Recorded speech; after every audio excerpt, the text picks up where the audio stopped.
Today I will show you how to cancel an event through your Tickeri account. After you have logged in, you will be presented with the event dashboard, where you can see all your upcoming events and select the one that you wish to cancel. After you've selected your event, please click on the button that says Edit Event.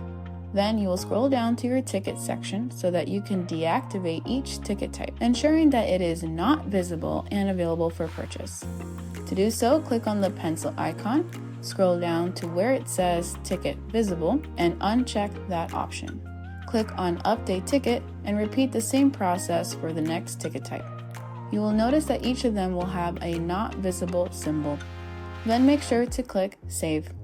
Now you have deactivated the ticket sales. Next, please inform our team that you have canceled the event by opening up the instant messenger found within your Tickeri account. Click on Start a Conversation, then type in to notify us and send us a message. We'll take care of the rest.